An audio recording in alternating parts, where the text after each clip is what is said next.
You are listening to Drop Tent Media Network.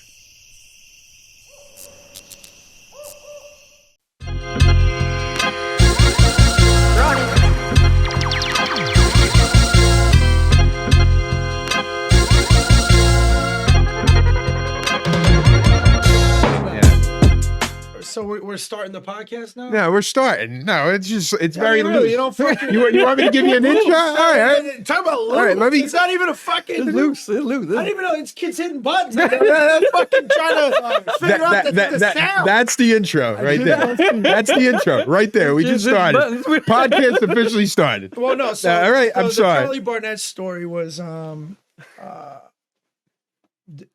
is this? I'll wait till afterwards.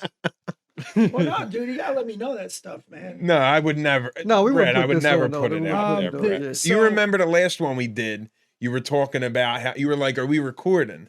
And you were talking to us, and you said how Nobody says hi. Welcome to the fucking show. No. We just started talking. The last one we did at your show in Live AC, streaming. What? you were on your phone talking shit about how people are like, "Yo, we're here." Oh, You're yeah, like, yeah, yeah. "Okay." He's like, "Well, how do I get All right, tickets?" so really quick, the Charlie Barnett story was so he got Saturday Night Live. So he was like a very, not an underground comic, but he was like one of those comics, and he's the original guy that would sit in Washington Square Park with a speaker and just start roasting people and doing comedy in the park.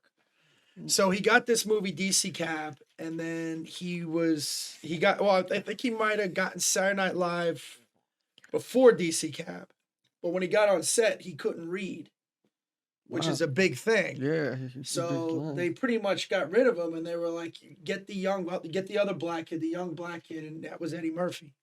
Whoa. Because Eddie was, Eddie started stand up at 16 years old, I think, and by the time he was 21, he recorded Delirious. That's crazy. Right, so you're looking at a 5-year period. So That he was goes- only 19. But that kind of goes against that shows you that he's a prodigy, right? Because I know Well, if you consider a prodigy stealing Richard Pryor and everybody else's material. I didn't know he a had lot of this you hear because I used to love Robin Harris, and then I heard that he used to steal a lot of shit. I never heard that, really? Yeah, I heard. It is Charlie Barnett. You know the fat doctor out of DC. He used to tell me Robin Harris used to steal comics that died. They were like died. Somebody He stole told a lot of you? their shit. I mean, look, that's, yeah. I was never like, heard damn. that, but there is, Eddie even said, that whole, I guess the ice cream cone bit was a bit that he did with somebody in his troupe, that he was in like a comedy troupe before, and one of the guys that ran with him. But you also hear that stuff from comics being bigger comics. Yeah, it could be that We too. talk about this later. Well, that's another thing. Like with the bitterness, like T.I.'s doing stand up now, and it's crazy how many comedians like publicly are like not even giving him a chance because he's Well, why would anybody care? right. Ain't that's your problem? If you're a comic and someone is diving into your world, it's like But I'm saying, like, I see. why can't T.I. do stand up? that's my point. He's hustling. But some jerk off kid that isn't a rapper can do stand up. Like, I don't understand I don't get that either. I saw the one clip that you did send me with Gilbert Gottfried and going, with T.I. But their issue was that he headlined. Not Gilbert Godfrey. Godfrey. Godfrey. Yeah, I keep yeah, saying yeah. Gilbert Gottfried. I've His always name put them was together. yeah. It was just fucking. Why is this guy doing comedy? I can't see Gilbert Godfrey hating on anybody. Can't get past his voice. Can't get past his voice. But This guy's a rapper. It's the worst Gilbert Gottfried ever. so Godfrey headlined it, and then T.I. was there, and then the owner was like, "Oh, you here? You doing comedy?" And then put him on after Godfrey, and Godfrey got pissed after that. He was like, "No one's supposed to do." Time after the headline or whatever. But T.I. knew the owner of the place and all this. He was doing, Was this business in with New him. York? No, Godfrey was headlining a club in Atlanta. That makes T.I. sense. And passed T.I., through. So I was gonna Ask say, him, runs ask him if he Atlanta. can go up. New York and L.A., everybody goes, there is no headliner, you're last. There's a big difference. Right. Because it's a showcase. Yeah. But I'll tell you about Godfrey. I think he's one of the most talented people on the planet. I mean, a dear friend of mine, that kid, That guy is so talented. I mean, Yeah. I don't know what he can't do. My friend Mickey opened for him like a year ago. He said he did 3 different hours or 3 nights. Yeah, I believe it. Switched it up. I toured He's with like, that kid I in never. Toronto and you know, I mean, but hey, how did T.I. do?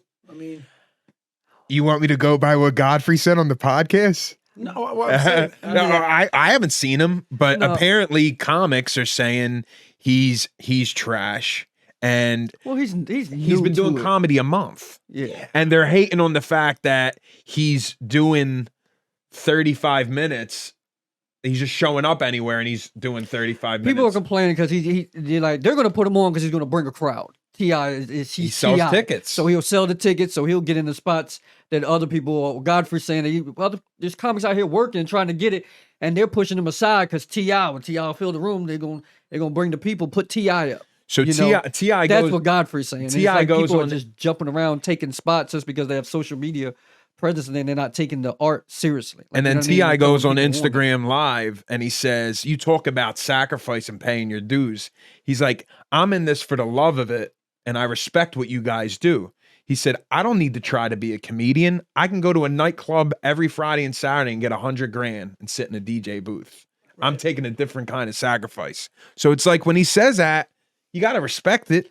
well, I mean, I'm just speaking from my opinion. I don't really care who gets in and why they get in. I mean, if they can sell tickets, you're still your own brand, right? It's not like T.I. is taking a date away from me, and it's not like I could outsell T.I. But I will say that people, you, and this goes for any comedian,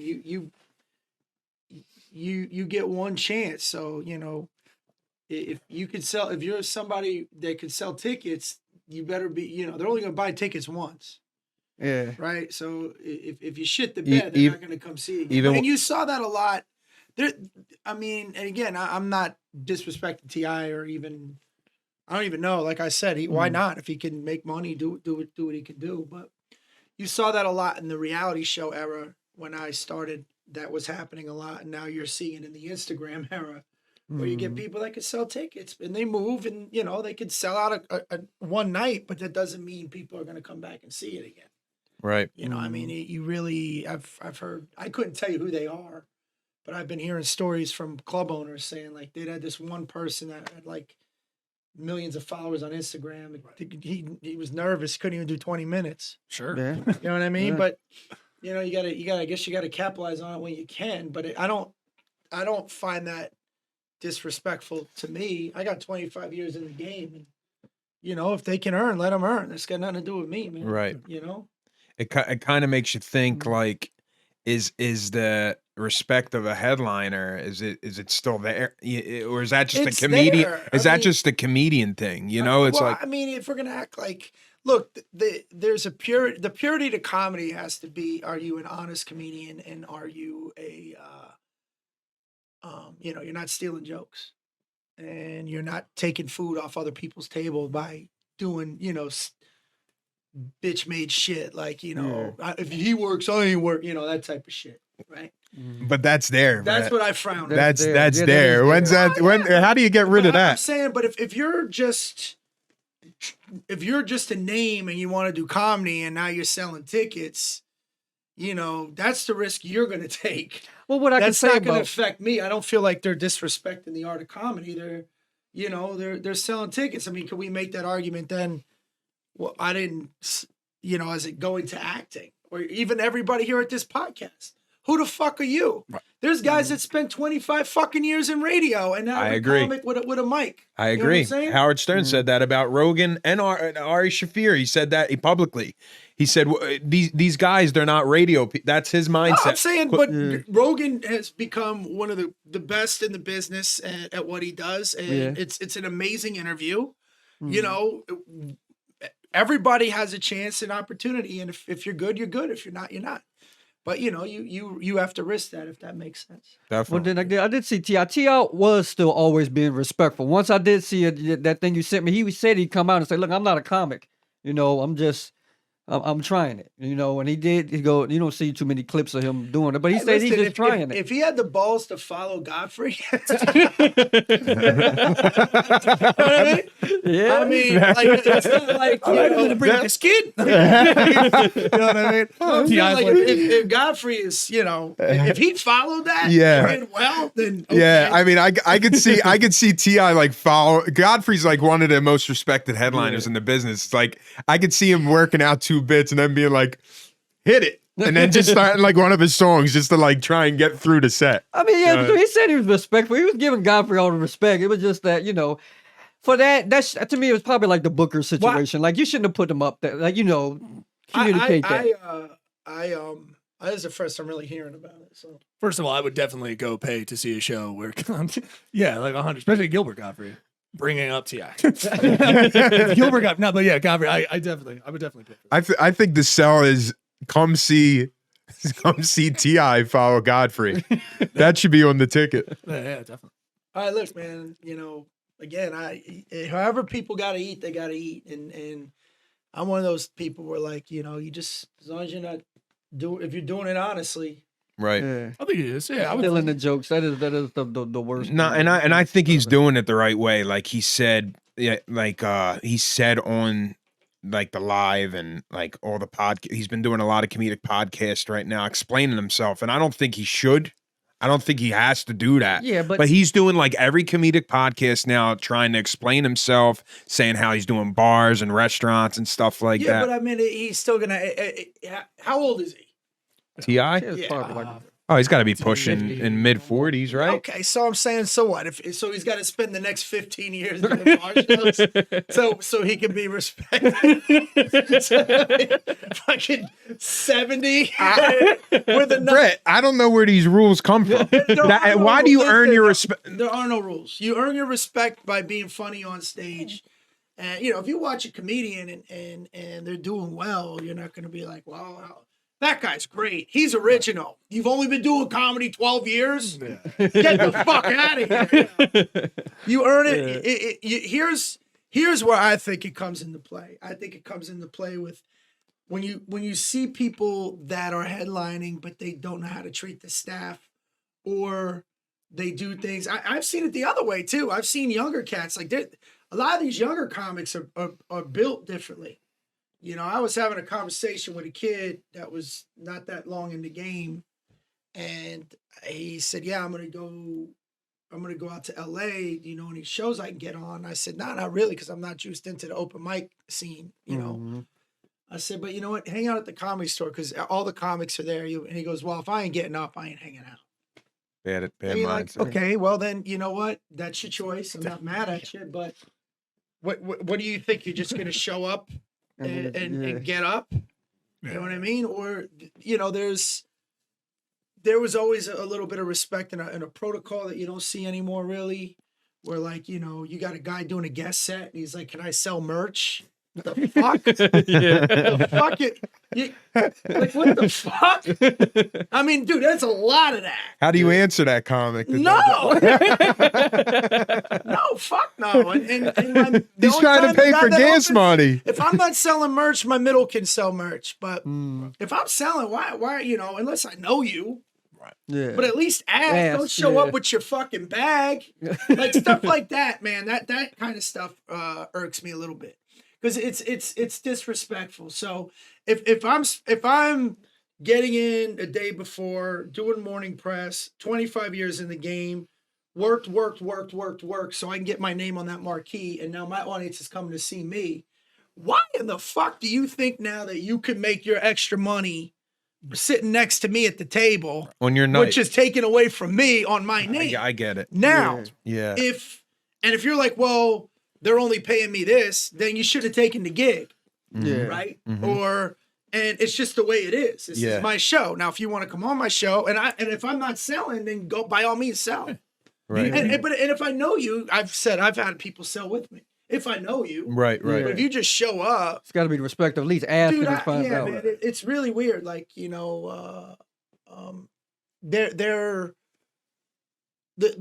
job is to open. That's your job. And here's the thing about comedy.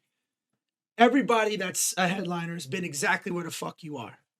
Right? So it ain't nobody's big dogging you. Nobody's saying that. We've all been in those stages. There's not a comic in the world that hasn't done a guest set or emceed or, middled or was told by the headliner. I'm one of those guys, if you open for, I don't give a shit what you do. Yeah, I remember. I want you to do 20 minutes because I'm doing an hour and 15.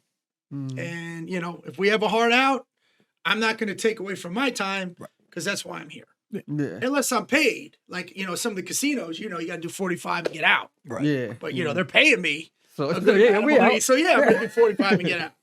They tell you not to curse, you don't curse. But getting back to where it does bother me, where you see people that are like a 6-year comic with television credits, and then you got a 15-year comedian that's opening, and that headliner doesn't know how to treat the staff or, is just being mad disrespectful. You know what I mean? Yeah. Then you're like, motherfucker, you haven't earned that. Right. Your credits don't give you the right to shit on a dude that's been doing this 20-something years. And, because when you do the road for as long as I have as well, all the openers and like all the people in the cities. Like you go to Cincinnati, you've worked with almost every comedian. I've worked with almost every comedian. You know what I mean? So you respect them as a comic. You don't go in there with credits and big dog somebody and be like, get them out of the green room. Yeah. You know what I mean? Like stuff like that. The way you build your act, do you write pen and paper or No. you get up there and I work write on out? Stage, yeah. Oh, okay. So, that hour and 15 is really important to me. And, there was a gig recently where, the kid thought he was doing longer. And I said, bro, you got to do 20.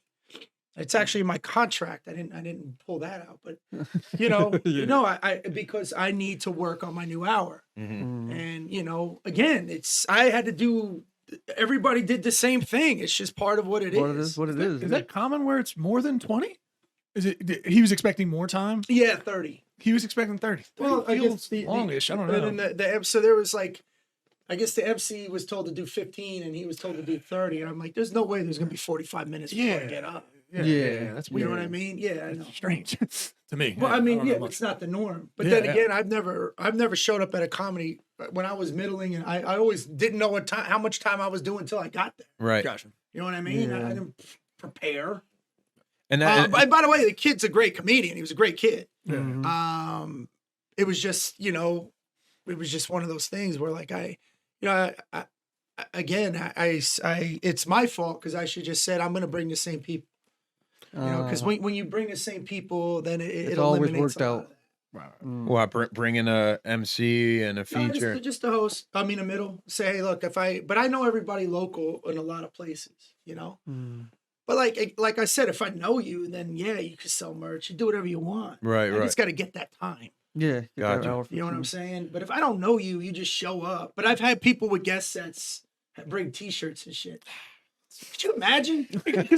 No, for real. I'm sure the I'm here to make money. Could you fucking imagine? And then guilt you and be like, come on, man. Yo, motherfucker. The fuck? You did 10 minutes? Yeah. And now you're pitching shirts? It's strange. Move your shit to the side, bro.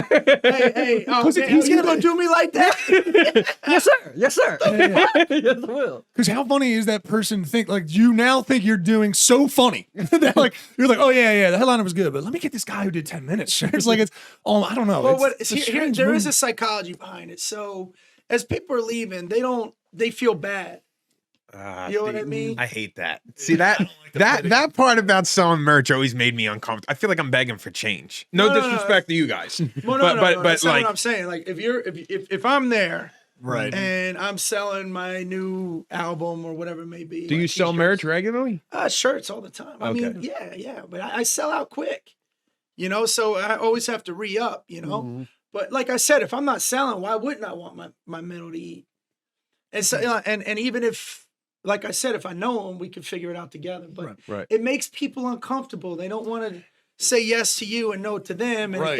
it does detract from the money. Yeah. And again, it's a business, and the funny part is the more successful you are, the more money you have to make. Yeah. Right? So let's say you spend 15 years doing stand-up and now you're able to buy a home. You're not going to stay up here.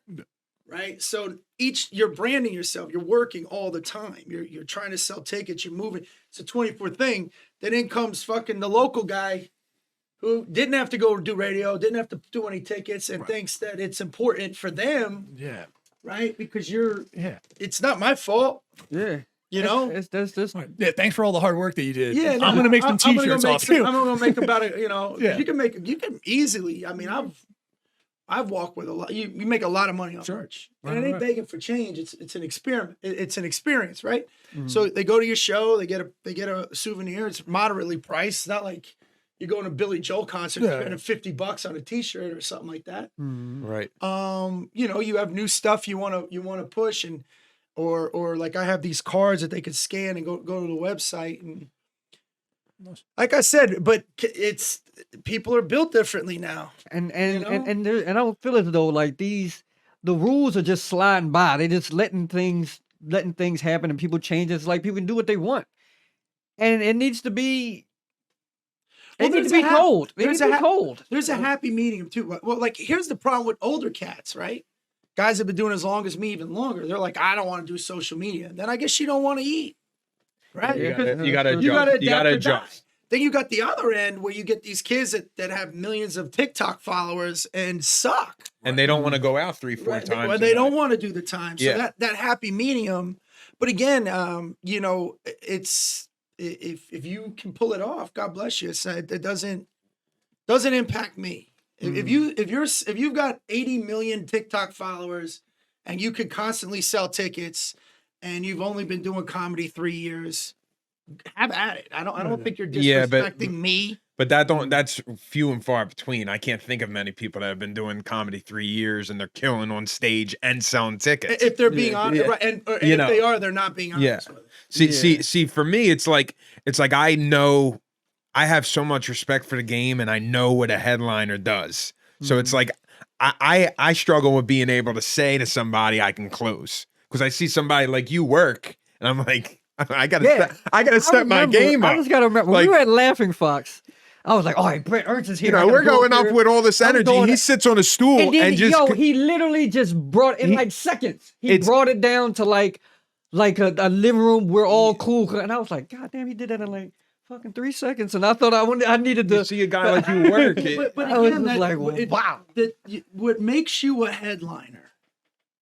Don't get it twisted. There's no other way. Is ticket sales. That's it. Really? Fuck yeah. Really? So you don't believe in bringing that smoke. If you got in the new, that's not what I'm saying. I'm saying what makes you You're gonna give me a slap? What makes you a headliner on the road is how many tickets you sell. Okay? What makes you a good comic and a great comedian has nothing to do with that. Okay, so you got to understand that. So it's not about the other guy, the feature being better than the headline. That shit doesn't for me, mean I nothing. want it It's all. just I want ticket sales. comics to respect me, and I want to sell tickets. I don't want to I look at guys like, and I hate I'm just using them as an example that people that don't get respect amongst comedians, but people buy a ticket for them, like a Gallagher, like a Carrot Top. I think they're, in my opinion, I respect them, but it's like, why do some comedians? Why do stand-ups? They don't get it, and they've never been at that level. Let me explain something. Try and sell 650 tickets at two shows Friday, 2 shows Saturday, and then what's even worse, go into it where you have to sell 400 tickets or 350, and then see you didn't even sell out, and then it's a whole different respect for guys that have done that, and there is a. I'll be honest with you. I would, at the end of the day, even if you're doing well and people are still going to shit on you, even if you got 25 years in it, you can't worry about that. Get used to it. Just sell tickets, and that's. And you'll get better with the more time you get on stage, right? But I'm saying it's a whole other respect for comedians that are able to sell like that, and it's a whole other thing. Yeah, I guess if you could figure out how to sell while you're building craft, Because that's what I think we're talking about. We're talking about like the craft. Like you're talking about appreciation for the craft, and sometimes that's inside, but I think sometimes also audiences just see that they might not even realize it. I mean, I point out Doug Stanhope to you sometimes in terms of a headliner selling I was tickets. just thinking of him. Yeah, that's what I was thinking. Like I go like I covet his material. Like David Attell's another guy. Sure, Like every stand-up comics, like lots of this folks. guy, Yeah. but he didn't hit that plateau. Dave's one of those comics that every comedian's like, Oh yeah. Yeah, but you know what? Again, that you could still have that's Right. got nothing to do with you moving tickets. Right. You know what I mean? They're weird. Do it. They're weirdly not Like connected. if you're like, okay, now I'm ready because I'm respected. It's time to move tickets. Fuck that. Move tickets, and then just keep getting better and better, man. You know, I there was years that I kept getting fallouts, and I would take them, boom, whatever, and you know your rate goes up, but I'm getting to do an hour every night, and that's what I covet the most. Right. I'm dead serious. So pretty you know, if I had to choose between my middle doing 20 and selling merch to selling merch and to not selling merch and doing 30, I'm doing the 20. Right. Because I need all that stage time. Yeah. But he's doing 20 and he's not selling merch. I think 20 is the right number. Unless anyway. he just had a kid. I Unless he just had a kid, he can sell baseball. You're selling baby clothes? They're gonna do a diaper drop for you. They're not even. No, I'm good. I'll be all right. Pass the hat around. Yeah, I picked them up in my wife's car. He was like, "What the fuck is this?" I went, "She gets the car now." Already. I said, "The car seat's in the Jeep. He gets the Jeep. I get the little Honda." Yeah. Oh, that's No, but funny. again, you just look. You bring you wherever you go. The comedy table's infinite. There's not a limited number of seats. As long as you're bringing something original to the table, everybody's gonna want to eat. And if somebody brings that hacky shit like coleslaw, nobody get them the fuck out of here. We want something original. It's unlimited. It's like rock in the 70s. Like you had 80 bands that were touring. None of them sounded the same. You know what I mean? They all were original. It was the greatest era. Like when you look at the set from Zeppelin to Floyd, I mean, it's a dead genre. But at that time, all those classic rock guys, you can 15 bands, 20 bands were touring, selling out. Maybe that's what we're living in the 80s right now, where it's all hair metal and a lot of them look the same. Well, you're what? But see, here's the game changer. It's the internet. Right. That was never around. So you had all these gatekeepers, and now you don't. So it's nothing better when somebody leaves a comment on your special or something that says, "I just discovered this guy." Yeah. And you've been in the game 25 years. right. Yeah. I mean, there's 320 million people in America alone. Yeah. There's very few household names. And, Yeah, that's true. and if this were years and years ago, there's no way anybody would even see that special. Yep. But you will always work if you are respected. I would say I always, when I have to speak at those like comedy things where people ask you questions and stuff, like you do some Q&As. I think the most important thing is how you treat the staff at the clubs, just in general. Not only is it just being a good human being, it's smart business. The other thing is, Can being too humble hurt you though? well, You ever see that it's happen not- where people are just too nice and they don't ask for shit, or they don't say, "Hey, I'm ready to headline. but I'm ready to feature. I don't want to be an MC." well, Like, but you like- don't. You're not going to have to ask. That's what I'm trying to tell you. You don't have to ask. it'll show in your work. Yeah, it's look. You say that all the time. Yeah, When I I told was you in it's about LA, I'll tell you, man, I did a lot of the first 3 years. I did a lot of urban rooms. Okay, and the reason for that is when I first got to LA, a buddy of mine brokered a movie. It was called All About the Benjamins with Ice Cube. But it's a kid that I grew up with. He was actually my little brother's. They were boys growing up. So when I first got to LA, he's like, "Yo, I was trying to get stage time. I hit him up, and he said, why don't you come out to the Ha Ha every Wednesday night? Kim Whitley and Buddy Lewis do a show." which was a urban. I say that because that's like the PC for black. It was an urban night. And I went up and I had a really good set. And there was a dude named G-Mac that was there. And he came up to me. Mike's my GMAC. No, he wasn't. He's my. I ain't got nothing. I can't get you nowhere, buddy. No, he came up and he's like, listen, I got 3 rooms you'd be great for. It's the Hollywood Park and Casino. It was one on Melrose. And it was another one. Again, all urban. But it was Cat Williams was hosting. I think Kevin Hart. This is back. Chris Spencer, Rodney Perry. This dude Green Eyes was always killing it. Honest John, Mitch Mulaney. It was like a whole crew of people. And I just worked those rooms. Yeah. And whenever you do well, somebody's there going, hey, come do my room. And then the first thing I ever taped, Rodney Perry produced. It was some comedy thing I did. I brought Caparulo with me, and he killed. And then they're like, "Yo, it's talent begets work, and then that gets you more work." Mm-hmm. And then when I got passed at the store, that I only worked really G-Max rooms and the Comedy Store until I got into then the Comedy Union. I met Eds Mitchell down there in LA, and I was doing that room as well. And, you know, it to me, it's just let me eat as much stage time as possible. That's all I cared about. I just kept getting up, but getting better. And I didn't have to ask for anything. People come up to you. Now, there's a difference then between doing well in LA and New York and now trying to do the road.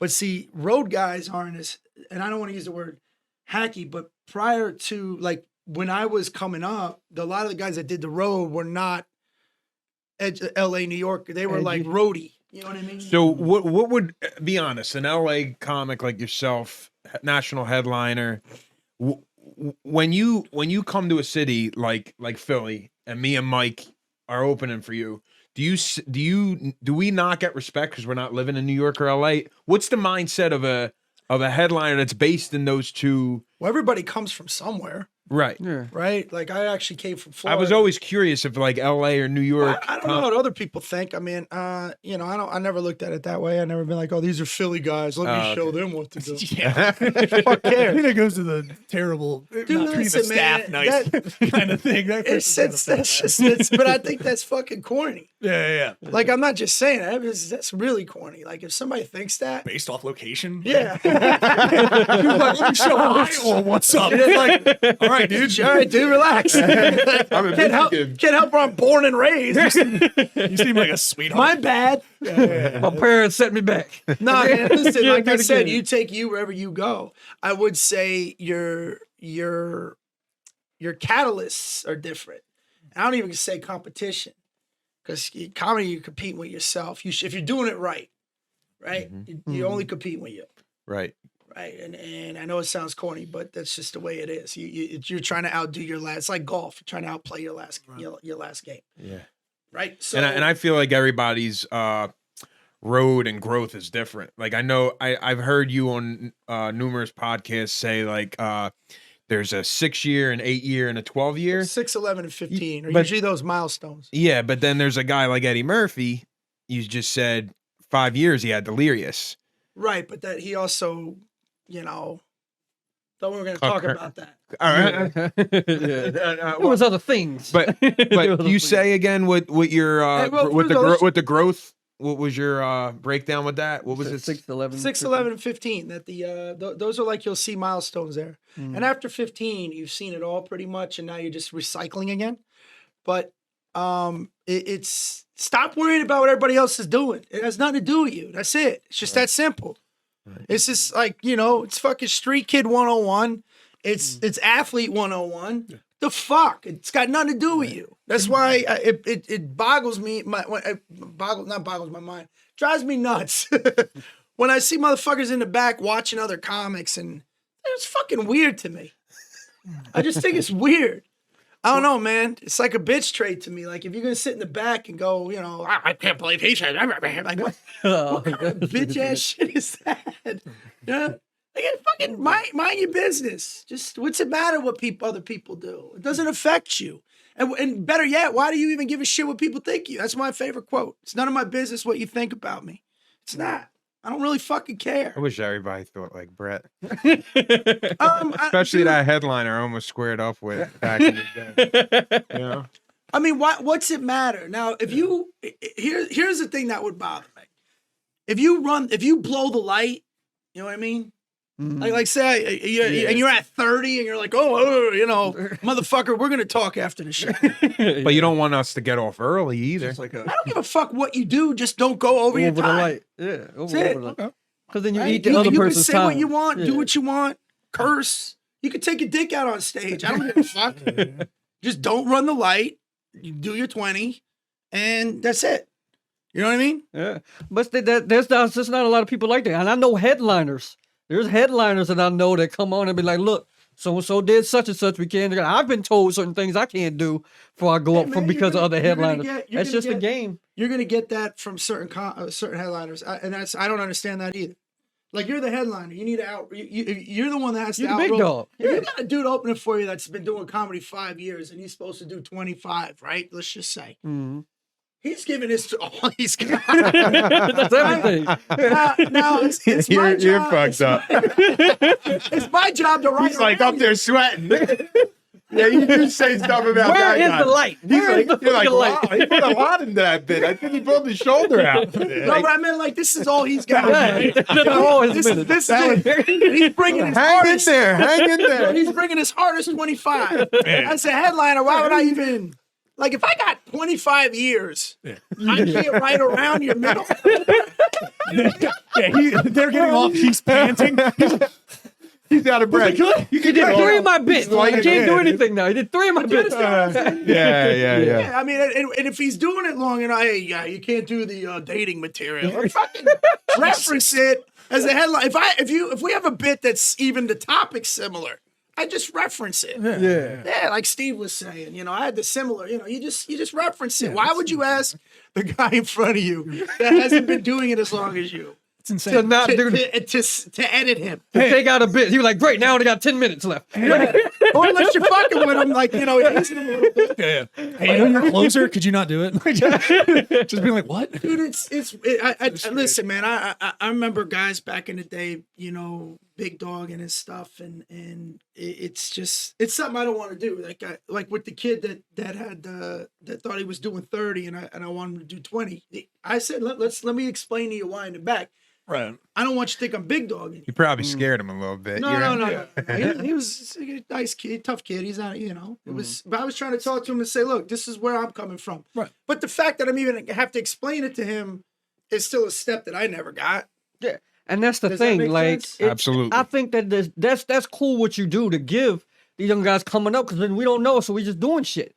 All right, guess what, Mike? These episodes are still being sponsored by flickingcandles.com. I can't believe, look at these gifts they sent us. Look at They're this. great. What do you got? I got freshly signed divorce papers. That's your favorite one. Mine says, nobody cares about your new home. I am house. I hope no one sends this to me. The Flicking Candles Company, flickingcandles.com, still sponsoring us. And if you use promo code BALL, you'll get 10% off. My ex actually, my ex actually got one of. I have the divorce papers. She has freshly signed child support papers. So the ball coupon really does work. I thought you liked this one. What's that? Oh, broken home. Yeah, that happened to me twice when I got kicked out. Yeah, this is the story before of my the divorce life. papers. This is the story of my life. Cancel vacations. Yeah. Cancel What are you gonna vacations. At least you can get vacations. I got too many kids. Did you get that, Neil? The Flicking Candles Company, Candle Company, flickingcandles.com. Thank you for continuing to support us. Thank you for sponsoring our podcast. The Flicking Candle Company, flickingcandles.com, promo code BALL. You get 10% off. Definitely check them out. They definitely have what everyone needs. Flicking Candle Company. I'm going to say the Flicking Candle Company all in one word. I know Steve has reading problems. He had to break it down. Okay. But definitely check them out. Shit.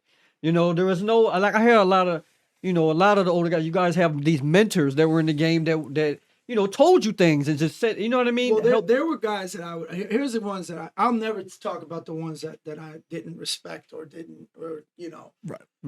or that I found out I'm not working again because, they didn't like they you know. Yeah. I'll Whatever. tell you guys that I liked. Jimmy Schubert, Joey Cola. I remember one time I asked him, I said, hey, is there anything you want me to say or not say?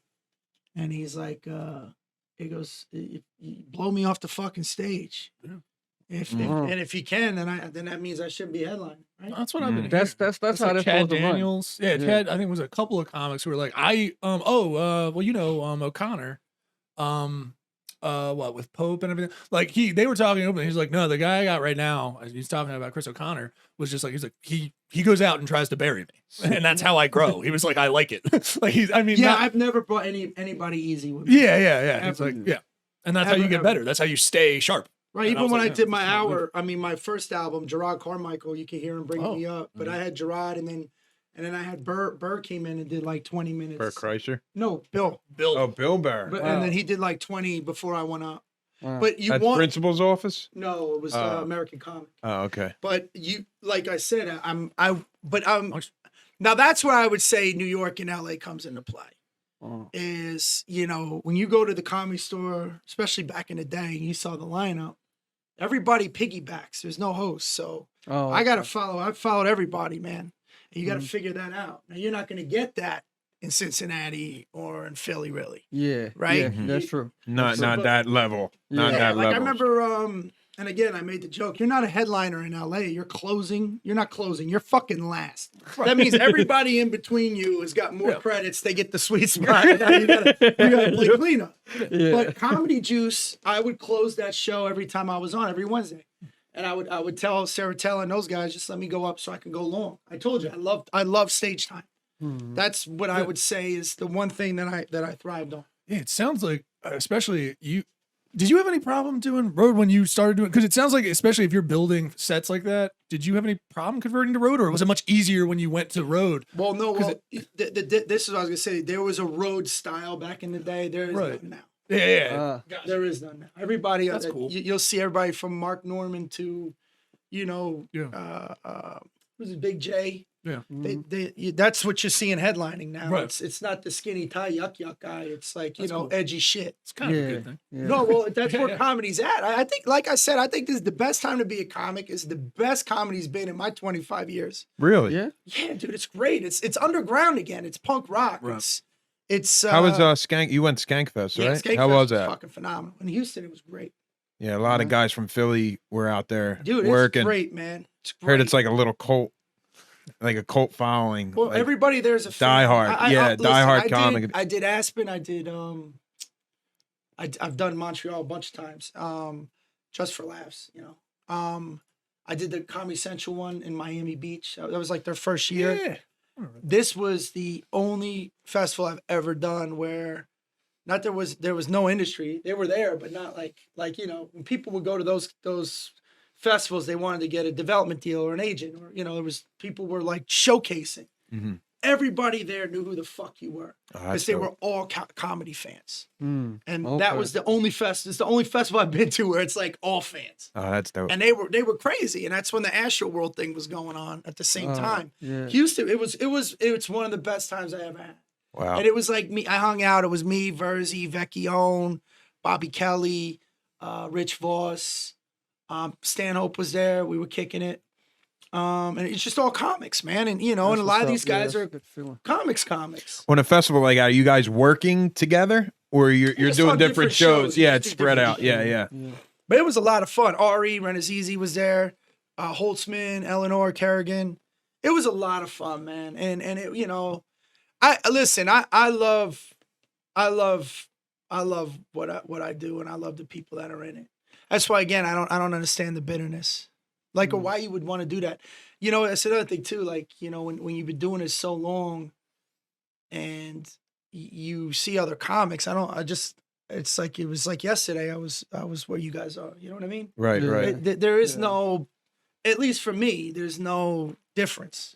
How do you not get stuck at the middle level? Just get better? Like, do you see people that should be closing and touring, and It's all based on selling tickets. that's based what. on, So man. one, yeah, like you were saying, one there's one guys back to another. that you know, I would say monsters that open. I'll bring on the road with me that could easily. they're not moving. You know, they don't have that credit Right, yet. public. Right. Yeah. But I mean, now they have an opportunity to put everything online and try Yeah. to grow from that. But you know, again, it's we talk about two different things when you talk about headlining. Mhm. You talk about like who's a great headliner like to watch as opposed to what really defines it. And I said it's simple. If you can move those tickets, you're going to be headlining anywhere you want for as long as you want until people don't go anymore. Yeah. And then you know, then that's where how you treated the staff comes into play. That's right. No, for real, man. It's Makes sense. true. But again, I mean, you should just be doing that anyways as a human being. I'm not saying it more of why I do it. I just don't understand why people don't do it. Yeah. Does that make sense? Yeah. My motivation isn't so I come back. My motivation is I waited tables for 8 fucking years. Right. Right. My motivation is, you know, I lived in a car and, You know what it's and you see everybody's taking that risk. I mean, especially when you're moved to LA and New York, you meet people that move 3,000 miles or people that are living in a fucking closet just to pursue this dream. And that alone deserves the respect. Yeah. You know what I mean? Everybody's sacrifice is different. Everybody Definitely. is different. And some people's sacrifices they can't leave. Right? Yeah. They have to stay here. Yeah. They can't move. I have a friend of mine whose mother was sick and he never left because he was taking care of her. And that's a sacrifice and well, he's doing the best he can do where the Italians are gonna be hitting. Who's in that room? Oh, no, Brett's talking. Do you want to just Wait a minute, we're almost done. Can you climb inside this phone booth real quick? We're gonna record. I feel bad, dude. I'm using my arms. It's a whole problem. No. But again, it's all a sacrifice, and you know, like I said, man, everybody deserves. I think where it gets disrespectful is when you have people that think they're better than they really are, and then they start You're like acting that way. You're like putting in perspective how crazy it is to be mean to the staff. Like really, it's like really sinking in to blow into like a town and then just be mean to a Especially when comedy these people are staff. serving you drinks and food. I'm not pissing nobody off that's bringing me my food and drink. Why? Why? That makes no sense. I mean, like I said, just as a person, it makes no sense. But you know, there are certain comedians that are not considered. Like there's one comedian every time in LA would look at the list and have to switch the lineup because they always had to be on set, but then they just did it to get the sweet spot, and then they're still hanging out when you get off stage. Yeah. And you look at that, you're like, Sometimes bro, that you call- just didn't want to follow that person. Yeah. Right. You know, Oh. right? I guess you just didn't want to follow. Follow 'em, yeah. Like I remember one time I was in, and I think the Comedy Store is what made that at least. Because I still have not seen a comedy club with that level of talent that doesn't have an MC, Right. right? So when There's really not a warm up. Yeah. no, there's the not guy a goes warm-up up act. first. Well, there's usually Who's the first guy? the door guy. That's the tradition. That's the tradition. So the person, so Mitzi would have it where you get past. You could either work there and then do the employees sets, or then you get made a paid regular. And usually the employees get to warm up, but then they bring up the first person, and the person brings up the next person. There's no buffer. you never worked crazy. at the club like Ari No, I and got past, Outdoor no. and Tony Hitch. Like Yeah. they all worked there, then went. Yeah, Okay. I got past. Yeah. Did your relationship with a lot of them guys that did that approach? Did you meet them through work in the club, or you guys were just like grinding together, like your whole LA well, crew? I mean, you there's 3 other major clubs, right? Right. So you're past at Yeah, the store, you but gotta pass. they're working at the store, but you'll see them at the factory. You're both in line together. Yep. You know what I Yeah. mean? Trying to get 3 minutes. You're both at the Improv getting bumped. You know what I mean? It's just. I mean, again, it's just It's a game. What it is. and you know, I think it's also how you raise. Like, you know, I was telling a story. When you just respect people that are working. Yeah. You got a job. That's all you need, right? You're doing it honest. Yeah. So it's not like, you know, oh, I'm a paid regular at the Comedy Store. You better, Yeah. hey pal, watch your mouth. You know, like, fucking, that's some, like I said, that's weak. That's beta shit. Yeah. It's beta. It's weak shit. It's Mhm. very weak. See, you Just know, hustle. Worry about you. just keep worrying about you, man. I You're mean, not in even competition your with material, anybody, like yeah. Freddie Soto, rest his soul, was one of me and Sebastian would always watch him. He would come in at the end of the night. And I remember one time a comedian confronted him about the same bit. and this person was always confronting people about bits. Mm. And Freddie just looked at him and said, well, how's it working out for you? Because it's doing great for me. You know what I mean? Yeah. And I know there's a comedian that was taking people's material and then confronting them as if they took the joke. He's doing psyops. They stole it. It's a psyop. That would be like and say me they stole it from taking him. your bit, knowing it. We know I took it. Right. And then coming up to you going, hey, bro, could you please stop doing this bit? I have a similar. So weird. I have a similar bit. Can you not keep use that doing my bit I bit. I'm stole? like, no. Can you not use the bit I stole? then it's Like I like- stole it honestly. Then it's like, dude, we know you. And let me tell you something else. Reputation's everything. And I'll give you a great example of that one. Was our mutual friend Steve Simone, who is not only to me one of the funniest comedians, one of the best storytellers, but could be literally one of the nicest guys you ever meet. So it was me, Kevin Christie, I think Freddie Lockhart was back there with us. We were at the store, and this guy came out, and I was talking about Simone, and this guy goes, "That guy's a dick," and we all looked at each other like, well, who? That's complete opposite. Right? Then he goes, yeah, that guy was a fucking asshole, blah, blah, blah. And I said, first of all, watch your mouth. And second of all, what did you do to piss him off? Because this is our friend. Right. Yeah. And I've seen him lose it. But then what did you do? And this guy started bashing him. Then Simone comes out in the parking lot. He's like, hey, dudes, you know. One of those. And then I'm like, and I go, and I said, this kid here? And he goes, no, he was thinking of somebody else. Right? And he was. Oh, it really was. It was somebody else he was talking about. Because there was no fucking way it was Steve Simone. There was no way. And that's how his reputation was. I mean, the guy said something and everybody was like, no. It was like this kid was getting hazed. He's like, I'm telling you, this is what he did. We're like, no, he didn't. There's no fucking way. And you're But it like was- picking up for him. You're on a crack. it was like mistaken identity. You know, he was like, oh no, not that guy. I'm sorry. Yeah, we figured, fucking told and then we all had a laugh over it. You know what I mean? Yeah. But funny. that's, I mean, you know, you hear the same when you start hearing the same things about the same people over and over again. I'll tell you what used to surprise me a lot is I'd be in LA. And, you know, this person would be a headliner or like, you know, somebody that everybody knows. Really cool, right? Always in the back. But then you'd go on the road and you would hear what they were demanding. Like it was almost like they were the now it's my turn. And, you know. We give them the power, they abuse it. We'll see that they were just not that person in LA, and then you're on the road, and you may hear it once, twice. There was like 5-6 stories. I'm like, really?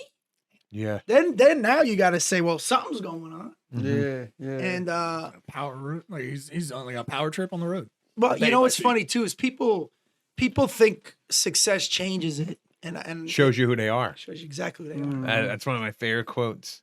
Money don't change people. It shows you who they are. That's one of my favorite quotes. And when you see people big dogging people, and you know, or you know, or just being that way, they've always been that way. They were just hiding who the fuck they were the whole time. I've only been fooled once, but I could usually sniff that out. You could just tell. Yeah. You could tell they treat people already. You know, just scumbag. But again, it's like that in every profession too. You know? Yeah, it's everywhere. Every level of Nothing you can do. business. Yeah. For sure. See, our business is a hangout as well, and it's a social life, and it's a culture, it's a way of life. I tell everybody that stand-up comedy is a way of life. Cost Yeah. me a marriage almost. I mean, there's other reasons, but that was a big one. You're on the road 35 weeks a year. Turn it into a therapy session right now. I'm saying it's a sacrifice, man. No, I know. Mike is hoping that it works, right? Yeah, Your marriage. The Yeah, last you're one hoping didn't that work. it shakes And it I out. was open micer and it still didn't work. You know what I'm saying? I wasn't even in nothing serious here. Oh no, we have to get a divorce. Oh no. Dude, and you know what's great too is that like I was in I just saw Chicago on Saturday night, right? And I'm in line and I'm getting drinks and I look and I'm like, holy shit, that looks like Ruben Paul, right? Or the comedian. I'm like, Rube, and he turns around. He's like, what the fuck you doing here? I go, he goes, I heard you moved here. So I said, yeah. then he was working with George Lopez, who was watching Chicago, and just three. Wow. And then it's just 3 comics. That's dope. You know what I mean? That's dope. And we were I was texting Ruben during the whole concert. We were making fun of each other's moms. I'm sorry, like one of them, because they show the video. Of, like they would be playing, and they show like these videos of like couples and stuff. When they were doing Saturday in the park, it was like I texted them, they were showing videos of your mom robbing drug dealers. You know what I mean? Like, just stupid shit, but it was just going back and forth to where I was crying. And I was dying. I was dying. He hit me with some other shit, but we were just texting the whole time, and you just pick up where you left off. I hadn't seen him in almost 5 years. Damn, How's your mom's hip in the park? Like just I'm picturing standing on the 4th of July. It's Like, fucking great. yeah. I'm just imagining like interspliced. That's so I mean funny. that's what I love about our. Yeah, you can immediately vibe out. Like, yeah, if you Whole comics, concerts and on, then- y'all just dissing each other. Yeah. Having fun. Just dissing each other. Like T-Rex just texted me, my mom's pussy has bangs. Like, I'm not kidding. It just came in. Hot off the I'm plate. sure that guy didn't get ashes yesterday. But I'm saying, like, that's what I love, man. Yeah, I really yeah. do. I love. Because you can't do that with normal people. Like, No. the shit that comics do, you can't take that out anywhere else. But again, why everybody always focuses though on that on the there are the negatives in our business, and you get those insecure people. And look, we're all insane. There's something off. Like this plus we kid's do a this shit. psychopath. Everything's disrespect. What do you think? Disrespect everything. I know, that's how I get the Italians are. Like, calls he's got all the that fucking gene. time. I read into everything. Everything. I do. I think I Paul admit Verzi has a bit about when Italians call you up. Let me ask you a question. How should I take this? I get that every What did he- fucking 3 days. What do you from think this he guy. meant by that? Yeah. And What do you think he meant? Yeah, I've heard that so many times. dude, he stews on it. He'd be like, well, Yeah. let me ask you this. How How should I take this? Right? And it happened like a month ago. Nobody remember that. yeah. What the fuck is that? That's an insane person. And I have to keep telling them, Steve, then just fuck. Are we gonna fight him or not? We gotta do something. You gotta get this off you, dude. I'd You're rather gonna talk fucking about die. it first. You wanna that's- talk about it for a while. It's like- He's a guy that'll be parked in front of the dude's house. that's fucking. That's me. and He's walking his dog. I come back to him. and You then be remember like, what you Yeah, did yeah, back in '86? Like, no, I'm saying he'll What wait was for the that? guy to walk out and then pretend that he ran into him. Oh, hey. So hey, what are you doing here? I know. I'm just saying. I'm And living then it. try to read that reaction. Then go back, analyze the reaction, and say, okay, this is what he meant. And then hit him. Or do something. You want to hear 3 something days crazy? later, then you hit Wait, him. let me tell you something crazy. Let me share this story with you. I never told anybody here this story. So there was, I don't know, I told you a while back, I went to a club to support a headliner I'm friends with, and I asked the booker if I could do a guest spot. He told me no, and you got to pay for a ticket. Comedians aren't allowed to hang out here. We all have our opinion about that. So I left, and I started like texting everybody that works for this guy. Yo, is this is this personal? Like, Yeah, what yeah, did I yeah. do to him? I Or- remember me and Coleman were on Wait, the road wait, and we wait. were driving and we had this long conversation. I'm like, This was like a year and a half ago. So he shows up at my day job, and he's sitting with a date at I do casino work. Also, He- Brent's text was, your mother has a blowout pussy or something. Brother's hair's got a blowout. Sorry, anyway. I'm working at a casino at the time. They sit at a blackjack table, and I'm managing. So what I do is I tell the waitress to send him champagne. Okay. I do this like weird. I don't even know psychotic-ass what shit. made me do this. I send them champagne, and he's like, who sent this? Right. And then they say it's from him. I'm like, hey, you remember me? My buddy closed at your club. You wouldn't give me the spot. He got beat red. It just got so uncomfortable. I'm sure. And I got off on that. He called me. What does that That say night he about called- He was me? so proud. It was like, So proud. I was like, well, did you get in the club, Steve? Are you It in the just club tells yet? me that you're a fucking Guido. Leveling on Ginza. How are we going to get in the club, Steve? Now we probably can't. They're pissing this like, guy What off did he say? What did constantly. he say? he like blocked me out. He didn't want to talk. It got weird. I was just like, you need anything, you let me know. But like, I didn't like that he didn't treat somebody that's supporting your venues, supporting the comics, the talent. He didn't welcome me into his home of the club. He didn't welcome me. I've been telling him for years, anybody is not your fucking friend. No, when you host a party, when you host an event, how would you feel if we invited you into this podcast and we're treating you like it's just awkward? Like I went to the club. But that's why asshole. That's why assholes is in the dictionary. These are the people are But here. it's his fucking business. If now again, I personally wouldn't run something like that. That's not my style, but you also have to understand that it's a bottom line thing. So let's just say he allows comics to come for free. Because I'll tell you right now, there's a lot of times where you're performing and they're in the back and they don't shut the fuck up. It gets out of control. Yeah. I get that. And you know, somebody just asked me recently what the drink policy is. Should all comics drink free? It's like, no, you get half off. Yeah. If you're gonna let them all drink free, you're gonna lose everything. Yeah. That's a bad idea. So, and you know, there are guys that, if you've ever booked a show, which you have, right, and you've been involved with that, a lot of comics are paying the fucking ass. They are. Yeah. Doesn't mean they they're are. fun to hang out with, but I mean, you know. But when you got to be in a business situation, they could be a pain in the ass. So I mean, from his perspective, you just have to understand where he's coming from, and then you make the choice of whether you want to do business with that person or not, or if you ever have your own business, if that's the way you would run it. Yeah. But So do you see something wrong with the way I did? You fucking problem. You got some fucking problems. I'm doing exactly what he said. Should I have done it differently? honestly, you took it personally, and you shouldn't have. Yes. I'm pretty sure. I'm pretty sure the guy wasn't like, "Oh, all comics." Wait, is That's Steve. Get the fuck out of here. hey, you have to buy it too. That's family. I don't like bullies, Brett. I don't like bullies. No, don't But even you kind of did a bully move. You still kind of did a bully move to him. He had something on me that he could use against me. I don't think he was I thinking didn't that like on that. purpose, And he Steve. probably does that to other comedians that don't have balls like me. Okay, but Steve, you don't even know if all that was happening. If he's just don't take it personally, and it's funny Yes. because a lot of your questions. No, or about We're cutting this out, by the way. He gets his edits, I get mine, Mike, Neil. no. that A is lot of your shit. questions are like, how do you know if somebody respects you? It doesn't fucking matter. Listen to me, bro. If you want, It's never about. We got Brett. This guy's got 25 years in the game. I'm on We could it. be finding out how to move up in this game. No, how do I get this motherfucker to like me? Like this is the fucking high school. Fuck that. So many better it's questions. really we could ask. important because it's going to stunt your growth. It's going to stop it? No, it'll stunt your growth. Oh, I'm a short guy. I thought he was like a real. Is that No, what I I meant did? growth Is as that an why I'm artist only of comedy. 5'4"? Right. If you're so concerned about that shit, Yeah. You're not focusing on what you have. Yeah. I wouldn't have saw that move coming, dude. Honestly, I thought you were gonna do like the kind of, hey, what was it? Do you think he meant something by it? Because I can understand that, especially if it sounds like you thought he let me clarify.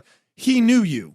No, he didn't. No, he didn't. didn't. He didn't. Okay, so yeah, you took that. It was you. Super It was you. personally, dude. It was That's you. insane, Dude, he called me in the parking lot. He was. I know this motherfucker's red as that hat right now. He's hot right now. He's hot.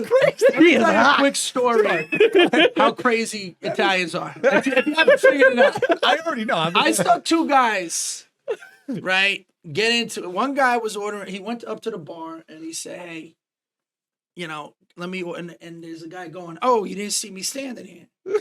So then this guy goes to the bartender. Well, okay, he goes, my bad. Here's my order, and let me buy his drinks. This guy goes, no. fuck you. That's an Here's insult. my order. I'm gonna buy your drinks. Ended up fucking stabbing the guy. Oh my God. This was Who was gonna take 1994. the bill?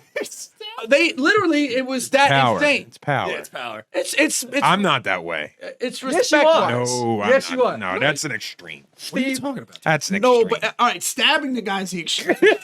But the fact you're getting worked up over thinking somebody cut you on purpose is where the insanity comes in. No, yeah, Right? Yeah, Like the fact that the guy didn't just single you out. yeah, dude, you did that already. Remember the whole? You did exactly what I just I described. didn't get physical. No, you didn't get physical. You're right. But remember the dinner and the guy. But didn't tip? you were mad enough. You called people to keep you from doing some shit.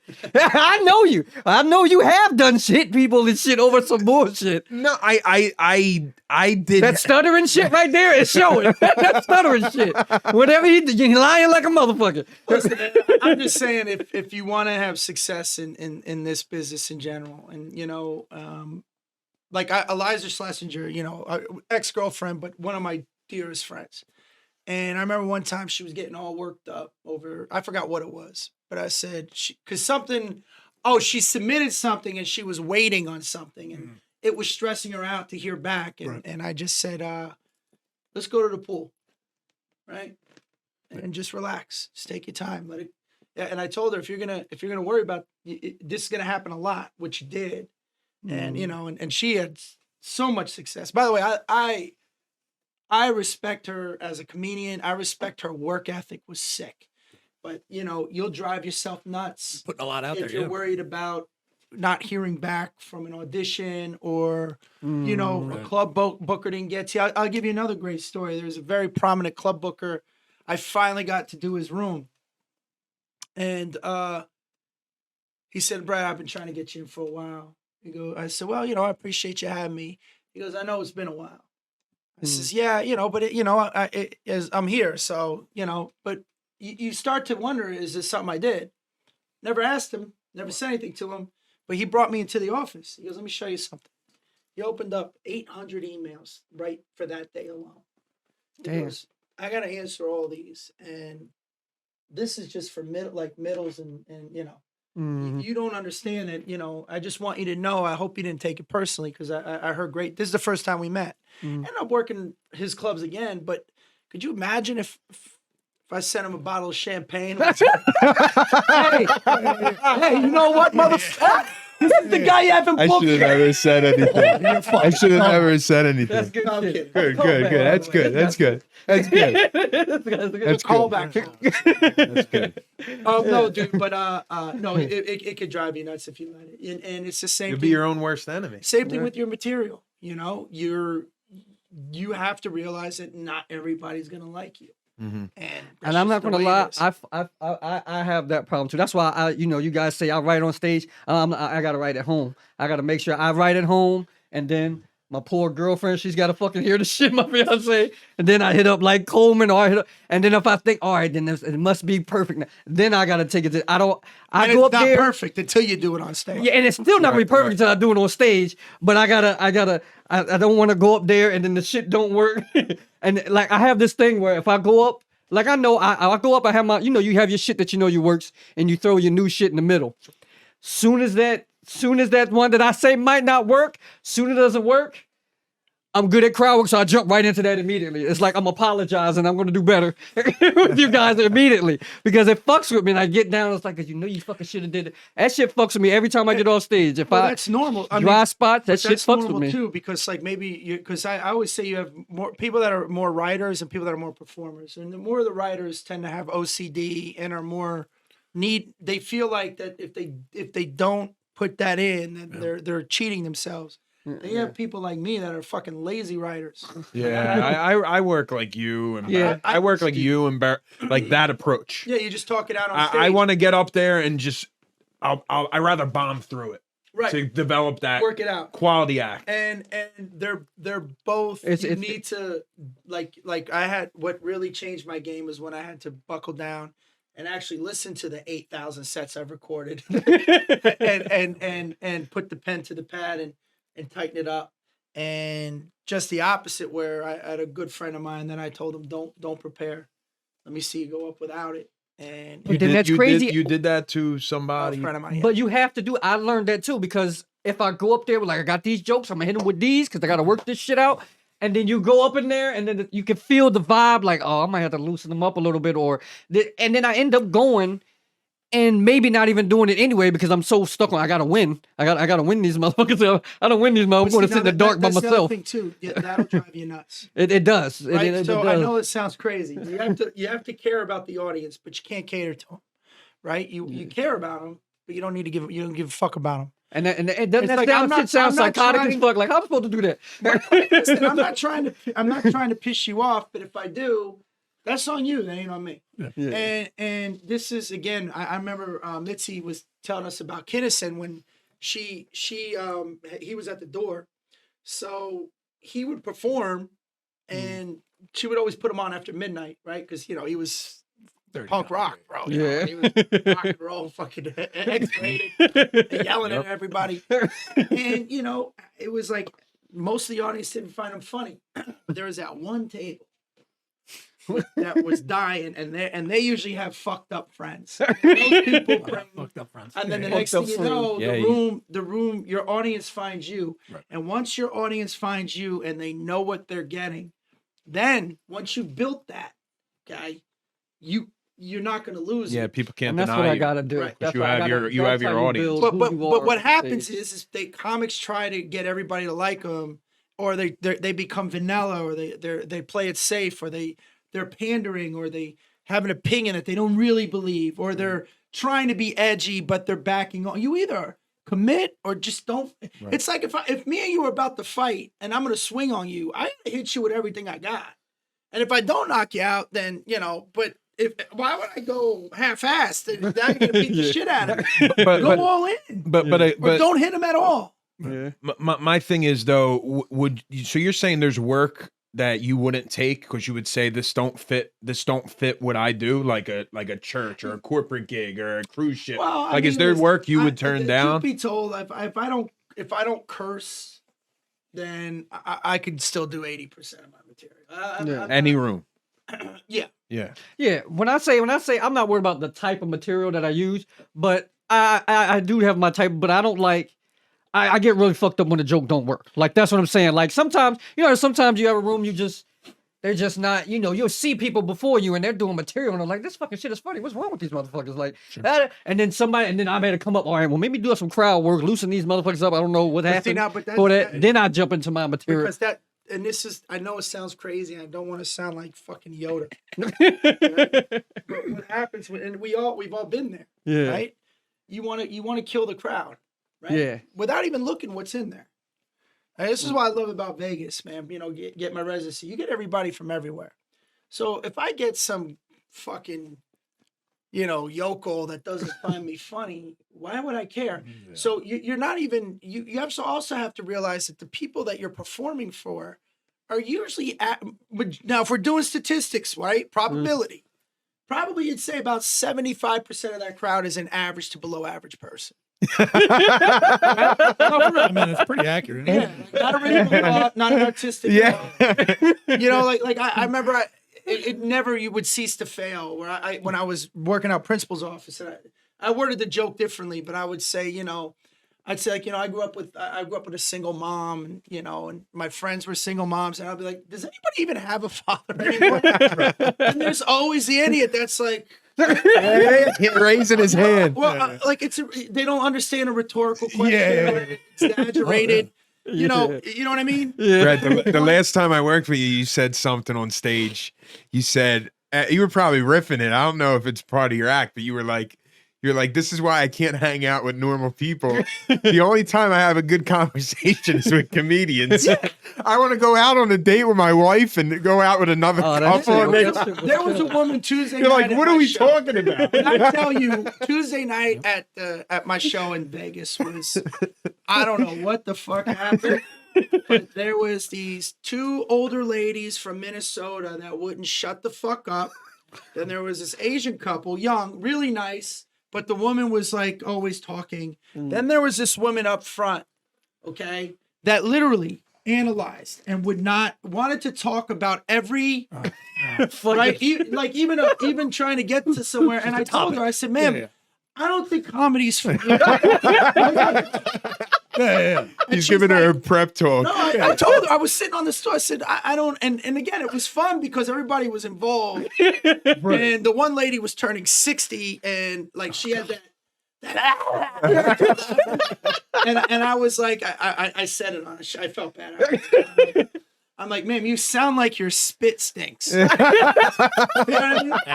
You remember that aunt that like The raspy voice. and then they kiss Come you? here, hun. They was like, You would treat them like aliens. Come here, hon. Like, dude, I know that's toxic. Get away from me. Don't even. but so we're all having fun with them, but it was just, and now I'm thinking, why would I give a because the woman, when she was getting asked to leave, she's like, you're not a funny comedian, and going on and on, and you're just like, okay.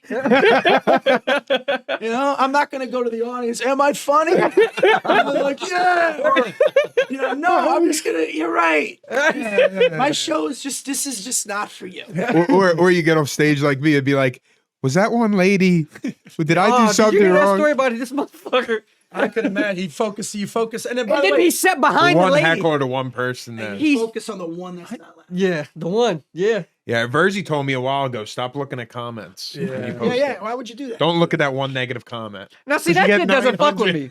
For some reason, that doesn't fuck with me.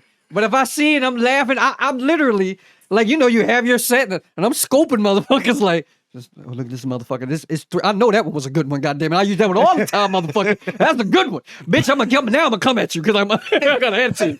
But sometimes it's funny. Like I'm saying, if you play with it, like I just did a charity event, and this woman hated me.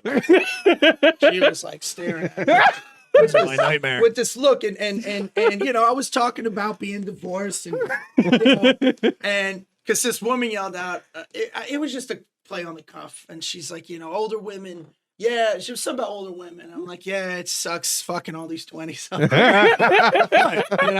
I'm pushing 50. It's awful, But this woman was The cross I carry. And then, You know what I mean? and then I just looked at her like, is she just wishing hateful shit on me? And I was like, ma'am, is everything okay? And she's like, no. And I said, what's wrong? And she's like, you're discussing all this stuff. Then I just said, well, but if I was some fat female comic talking about all the cocks I suck, you'd be like, oh my God, that's so empowering. I go, it just bothers you. And we had this dialogue. And when I tell you something, it was a good 20 minutes of material that I got out of it. Right? Yeah, Because that's true. That like happens. you go back. But she wasn't going to throw me off. But I noticed that she wasn't laughing, but it was humorous to me. And by playing with her, dude, it lasted. I called back to her, and at the end of the night, I got her laughing. You know what I mean? But I noticed it, and that's okay too. Yeah. But if I'm like, my son, I can't believe, then Biting the bottom lip. Yeah. that's gonna fuck up. I really just want to make everybody laugh, and I That's do gonna gotta fuck your stop setup. that. Yeah, you can't. I can't. You're I gotta not. stop that. By the way, if and I mean this, if everybody likes you, you ain't doing you're not doing your fucking job. Yeah. That's a You were- Patrice O'Neill line. He said Did he that. say that for real? Yeah, he Yeah, said yeah. something like that. He said comedy, you're supposed to have like a half of the room vibing out with you, the other half like cringing on the. You gotta be real. He said something like I agree 100% with that. Because you can't. That's the true art form. There is no way that I'm going to sit here and again, I don't like the Beatles. Now, I like some of their songs, and I understand why people like them, but but then again, I listen to fucking Trenier and Expose. You know what I mean? I listen to freestyle. Doesn't mean everybody has this take on what they like and what they don't like. Like I grew up on Frankie Valli and the Four Seasons. I didn't grow up with the Doors, like all that hippie rock shit from the 60s and shit. Yeah. Nah, that's not what I grew up on. But I'm still, twisted like that, you, too. You say that, but when I see you perform, and there is some things that can be controversial, you still play it out like you still do it very well. Like you do it like, hey, this is just how I feel. You make sure you put that out there. You know what I mean? So that's a totally. But then you have other people that'll. It's a way you say it though. There still has to be a way you say it. And you do it professionally. Well, here's It's the a thing, professional and there is a style. formula to that, I'm gonna fuck and up. this is true too. Yeah. It depends on where you're coming from, right?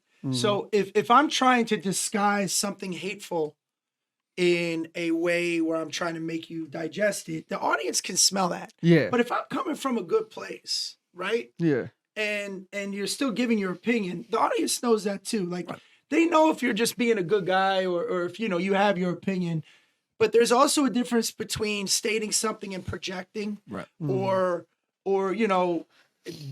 saying this is what it is, but still being exclusionary. Yeah. Where you don't want to Okay, so that's the exclude. difference. Yeah. You know, it's just about being warm, and if you're being honest and truthful Mhm. and vulnerable at the same time. That's the other thing too.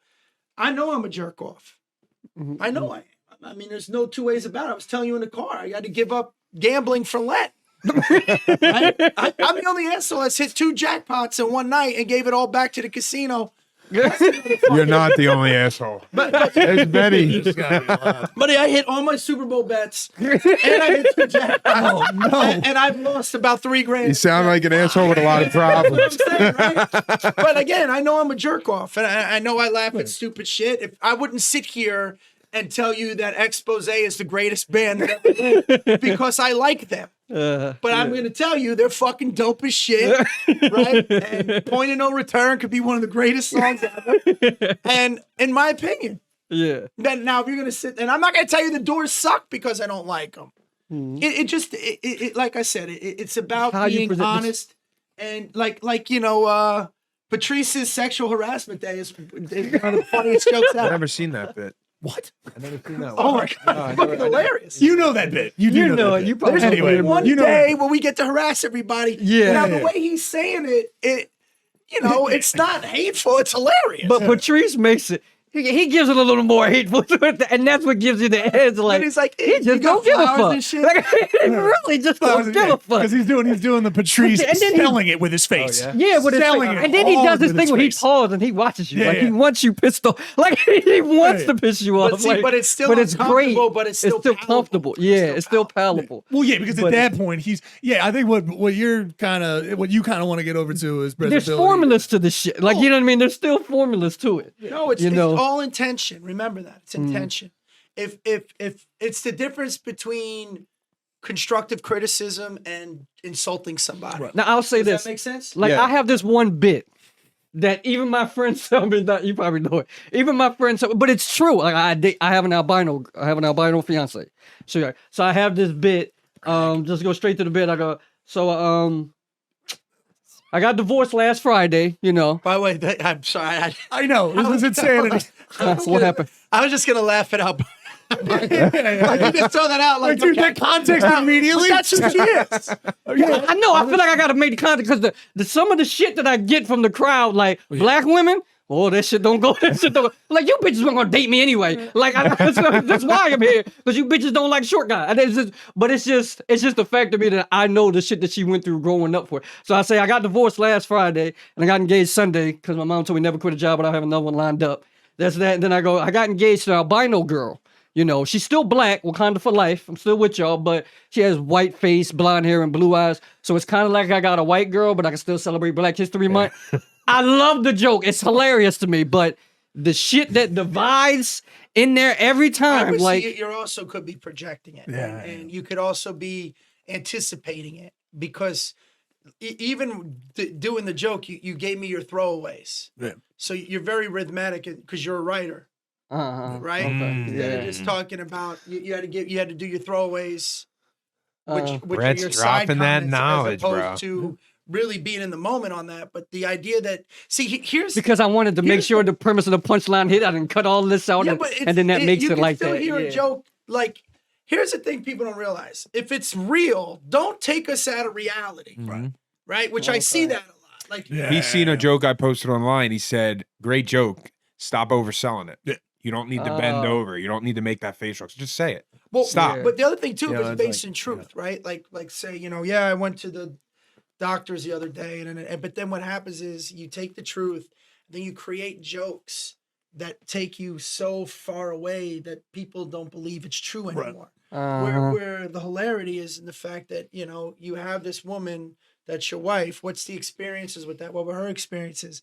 And I mean, because you're basically just doing all of that to lead up to having a white girl that you could celebrate Black History Month with, right? Because that's your payoff. And you're done, Yeah. right? That's the fair. Right. But you should be more. For me, I would be writing about the experiences. Oh, well, we do. I tell the rest of the joke goes into more the album and shit. They can't see well. Oh, okay, so I go. but That starts up to get to that. Right. So there's more in that where I wouldn't have to keep doing.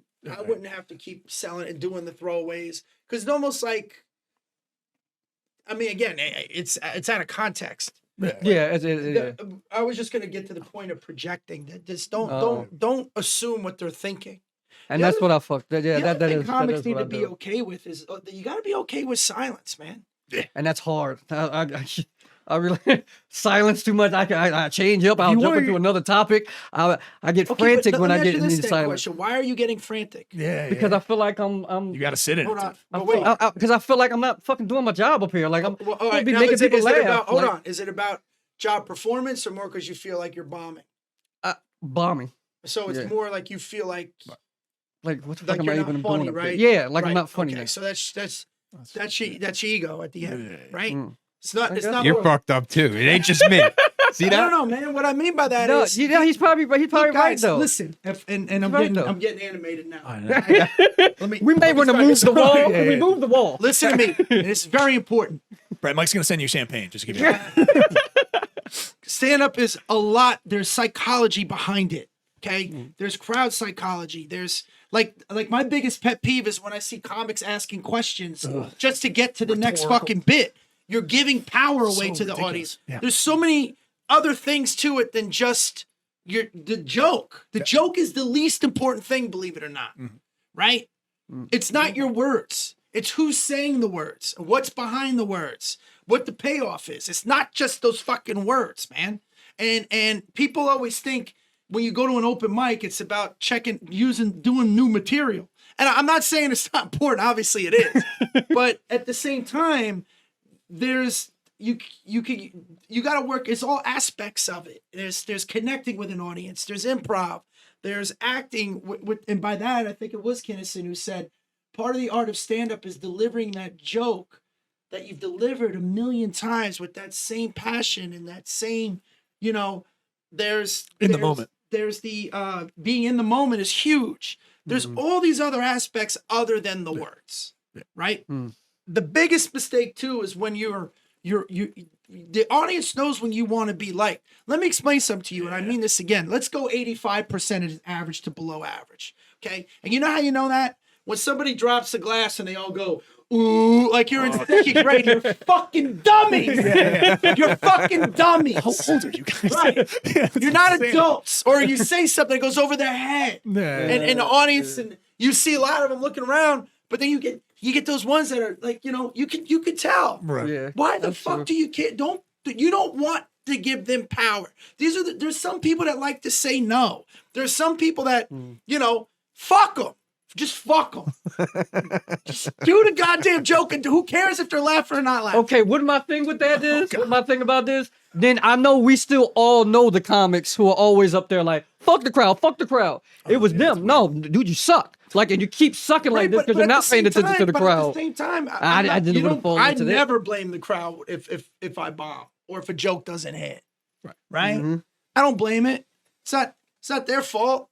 It's part of the whole. I don't mean that. I meant fuck wanting to be accepted. Right. That's all I'm talking about. Stop worrying about if they like you. It doesn't matter. Yeah. All you need is 1% of America to like you. That's 3.2 million people. Damn. If you get 3.2 That's a lot of million tickets. people, That's a lot of tickets. a lot of tickets. So let's say you get 10% of that 3.2 million to give you $1 a year. That's $320,000 you're making. Yeah, you're doing all 1% of America. you're doing all the B rooms in the VFW. That's what he's trying Still to say. making 320. No, for real, man. The truth is that majority of people will like you, and majority of people will just understand it's a joke. And it's the same thing when they talk about cancel culture. It's around, but it's come on, relax. It's not like It's we not can't say different. anything. You know what I mean? Everything gets exaggerated and blown out of proportion, right? This is why I love mathematics, because statistics that's the language of the universe. Like if you really break down statistics, of what percentage of people are actually like 20, I think it's 23% of people are registered Republican and like 25% are Democrat. So now what about the other fucking everybody else? What do they do? You know what I they mean? do? Yeah, I'm that's saying like true. when you're looking at the numbers and you're really analyzing that, it's just you're gonna always have these types of people, and if you let those people affect you, you got to put those blinders on, man. Yeah. Just like in anything. But again, don't worry about it. You don't know what the audience is thinking. Don't assume you know what they're thinking. They may like you. They may just be quiet, or the joke just isn't a laugh out loud funny joke, but it's still funny. And if somebody's like, I can't believe you said that, go home. Yeah. If that's what's going to move your needle, Right. Yeah, well, you're at a comedy club. Like, To tell you the truth, I would rather somebody say it. I would rather somebody. I could deal with people. but you the will silence fucks with me, like- self-destruct. You will ruin your whole fucking show for one dummy. And literally, if you focus on that and you go after that person and you self-destruct, and I've seen it. We've all seen it. Yeah. We've all seen the comic that loses it on the person Yeah. that they feel is being And they go straight disrespected. negative. Now Yeah, they're just start Now, crying. now it's They just start uncomfortable. dumping Now on them. it's uncomfortable. Now they just threw a grenade and blew up the whole fucking. It's like, dude, that was a great set. Yeah, you fucked it up. Yeah. You went Michael Richards on it. Yeah, I was just thinking that. Were you in LA when that happened? Yeah, I told you Oh a story my about God. that. Were you there? Yeah, well, Jesus. yes and no. Rogan actually told this story on his podcast because I was the first one to tell him. The Kramer thing. Yeah. There's an addition to that story too. This is really hilarious. So we were on. That was 03, right? I have no idea what the year was. Fuck. It's like putting together a documentary. What is that? Yeah, I can look it up. Yeah, of course. It doesn't matter. But yeah, it doesn't matter. Who cares? We'll play the bit. No, watch when we leave. Did you mean what you said back there, Brett? When you said that, you were I? joking, right? Because before you said it was all about the numbers. Yeah. Now I hit you with a number. I hit you with a number. Well, you don't like my numbers? Nah, it's here. It's ball breaking. I can see. No, so I was at the store. I had to set at the factory. So I leave the store. We were all hanging out in the back, and I went to the factory. I didn't see it. I pull around because I was on at like Shit. I think it was 10:40 or something. Right. And I was gonna go do my set and then go back to the store and hang out because I had a later set. So I pulled around and the lights are off and everybody's out front. and I'm like, holy shit, because I thought I was running late. Right. And I go to Brother Woods that used to work the front door there. I said, Brother Woods, I'm here, man. He's like, man, you need to talk to Jamie. So that was Jamie Masada, the owner. I said, Jamie, why, I'm here. And he's like, buddy, it's crazy. Oh, he's doing Brian Callen. Cool. Sorry, I was thinking Brian. I know. I always think of Brian. So he's Callen. he's like, buddy, it got crazy. The Kramer was throwing N-bombs on stage. What? Right? So I went back to the store and everybody's hanging out. And I'm like, you guys aren't going to believe this. I said, I guess Kramer was dropping N-bombs. They had to close the factory. And Rogan's like, no. I said, yeah. And then, we're talking. I said, that's what Jamie told me. That was Friday night. Nobody saw the video yet. This is true. I swear to God. And this is, if you know Sebastian, this is even funnier. Man, this guy. So me, Sebastian, and Freddie Lockhart are in the back of the Comedy Store main room. Yeah. Now everybody's talking about what I saw. This is the fucking truth. This is the truth. I swear on everything. So we're all talking about it, and I'm like, yeah, I don't know. Like nobody, like they said, dude. And I go, nobody saw it yet. Who the fuck you think walks in the green room? Kermit Sloth, right? He comes in. No, by the way, he had never. You got to be kidding He me. had never said a word to Wow. anybody ever, right? Ever. He would just do his time because he was like a really rich open micer. And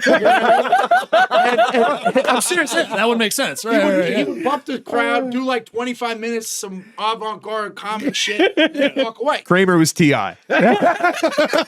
No, he never went on after that. No. So we, he never said hi to anybody, and then he came in, and now it seemed like he was trying. Shit, he's like, I guess you guys heard what happened. Then I said, yeah, what went down because I was supposed to go up and they closed the factory. This is what he told me. Hand to God. Okay. Sebastian was there. He can vouch for it. Freddie Lockhart was there. He goes, well, I watch you kids work all the time, and I'm not a trained stand-up like you guys. I'm more a trained theatrical. I did improv, and I'm in my head. I'm like, yeah, no shit, you're not a trained stand-up. Right? Then he goes, and there was this German shock playwright that I was trying to channel for comedy. And then you're thinking the last people you want to channel for comedy are the fucking Germans. Yeah, we know. A mecca of comedy, Germany. So I told this to him. I said, listen, dude, don't worry about it. It'll probably blow over. That's not the funny part. Here's the funny part. Yeah. So now we fly up to Detroit. We were doing the Young American tour. It was me, Tony Rock. Actually, there's a picture I'll show you that weekend. It was me, Butch Bradley, Tony Rock, Mike Young, Sebastian was on it. And we were staying at Mrs. Young's house because Mike's mom had this beautiful home. We were all crashing there to do the show in Royal Oak. So that we fly up on Sunday. Now, by that time, it's all over the news. So Monday morning, I go down in the kitchen. Obviously, Sebastian's down there. He's reading the paper, So he looks at me and he just went, He goes, blow over. He turns the paper, and there's a picture of Kramer, and he's like, this guy's done.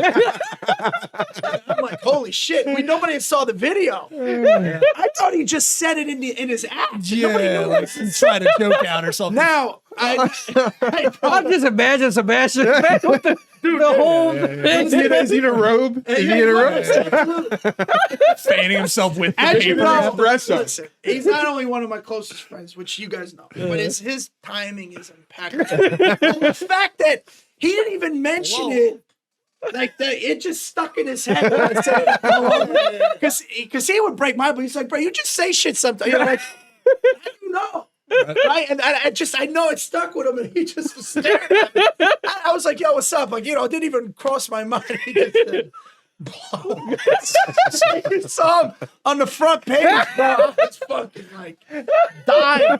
And then to watch his apology on Letterman was Oh, that was awkward. that was- With Jerry's trying to talk him. Tell them you didn't mean it. Jerry Seinfeld's like, tell them. He's like, Jerry, like, he's like, tell them. But you're in New York City and the audience is laughing, and Jerry's like, "Hey, this isn't funny." People start laughing even more. You felt bad for Jerry. Trying to help his friend. That was crazy. I never heard the best take on it was Chappelle. Chappelle's take on it. Oh, yeah, but he's like, I realized the comedian in I'm me. 20% black, 80% comedian. 20% of me is like, wow, he's saying some fucked up shit. But 80% of me is like, man, he's having a rough set. Yeah, that's what Chappelle's. I love that. I hope I didn't abuse it. No. Yep. Around the lines. Yep. Hang in there, Kramer. He goes. Yeah. That's a classic. And I was laughing like after I saw it. I'm like, this guy said he trained in improv. Like where? The Third Reich? You know what I mean? Wow, that's a fucking great story. God. That is a great story. Dude, that was I remember, man, just when he walked in the green room. Like what, you know. Did he ever come back? Did you guys hear No more anything? stand up after that. He got a show on like Nickelodeon or not Nickelodeon. Nick, we'll give you a development deal. No, Talk he to kids, ended up 'cause you're doing a great. show like 5 years later on one of those. It was like not the Nickelodeon Nick at channel. Night. Cartoon Probably. Network or some shit Not like Nick that? at Night. What used to show like the old? All the old stuff was TMC. No, was it wait. Nick at Night, right? It was either Nick. Yeah, Nick at Night was like, yeah, So you they check did. out So the Nick older at stuff. Night, there was a sitcom they were doing because they did one with Betty White, or Right. like a group of girls or something. He got one on those. So one of that network where they were doing original, network stuff. But yeah, man, I was like, ugh. Never single out that one person. No, but he The moral of In the a story German is- theatrical. That's the moral of the story. that was actually Brett, plug your special, plug your social media real quick. Same, man. I just released Domesticated Animal on just on Sirius. We just did the audio, but I haven't released the video stuff. It's on Pandora, right? Yeah, it's on Pandora and the other one. I forget which ones. But just go to BretComedy.com, Brett with 1 T. man. It's great having you. Yeah, Every Brett, time thanks. it's funny. Anytime Brett, I'm in thanks, town, I'll bro. come through, man. Man, it's Yeah, we're great gonna stop having at the you. cigar shop now and get him espresso. Bret Ernst came here on no sleep. Brett, thanks. Yeah, bro. Appreciate having you, man. Yeah, I can't check in until 3. That sucks, right? I Brett, gotta thanks. go make spaghetti with linguine and clams after this. Go eat. No, Brett, anytime. thank you. Wait, do you guys end or you just? That's it. It's do just, you just shut it off? yeah. Like, I mean, it's we- very, very, very, very. I can say that word. Thank you. That's it.